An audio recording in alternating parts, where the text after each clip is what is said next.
For 3 years, I work with the Tribal Health Authority to help facilitate circles. I'm learning a lot more about your particular community. I've known some of you for a number of years. I have worked in different capacities with some of you, and I continue to learn today in a more specific way of what it is of value and what it is of importance to you. What are some of the projects that are happening, whether we want to call it research or not. There's an end goal, which is finding out something that we want, whether it's about our youth, about our elders, about our women, about our children, about practices, about policy. And we will come to that end goal, making it very concrete, hopefully by tomorrow, trying to find out for ourselves what it is that we want to know.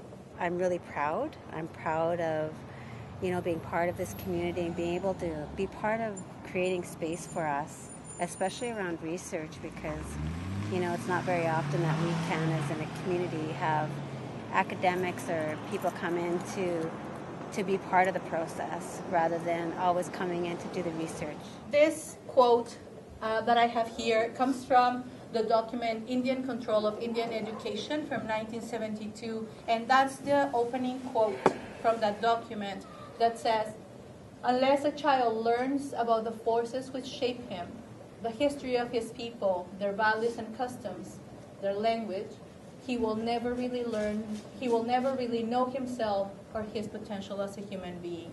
And this was a quote that was put together by all the national chiefs that in that time formed the National Indian Brotherhood, which is now the Assembly of First Nations.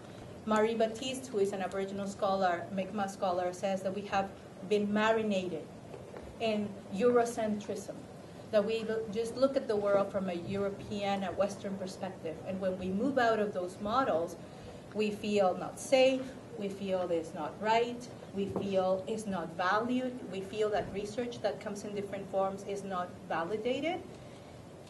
And like Kathy was saying earlier, we need to justify why this is valid, why this is valuable, why people are the way they are. And it's a constant re-educating those in a mainstream point of view about why Aboriginal ways are as valued and go hand in hand with mainstream. In your toolkit, you have an article by a researcher by the name of Maggie Kovach. And Maggie, while she has developed Aboriginal methods for research, she also said that it's really important that we do know the Western framework and the Aboriginal framework. And if there's possibility to work with both, she encourages people to work with both. There might be some contexts where it's only pertinent to work with Indigenous principles, so we work with that. But if there's room to work with both, then we should work with both. And one example is, for example, funding. Sometimes we know that some funders like the proposals in a very particular way. So if we need to use that language, let's use it. But the funding goes to our communities.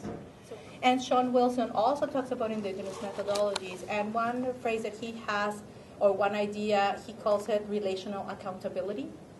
And with relational accountability, by that he means that as a researcher and as an individual, one has a responsibility to oneself, first and foremost, and also a responsibility to the community. There's different ways to talk about research. Marlene Brown-Castellano, who also talks about Indigenous research, says that research ideas and goals come from our dreams. Research can also take that shape, where we take those visions and those dreams and explore them. She talks about traditional teachings, which we have covered today. She talks about research in a form of knowledge that has been passed on from one generation to the next.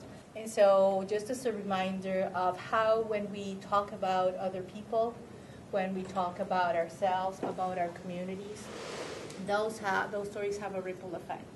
And once they are out there, they are out there.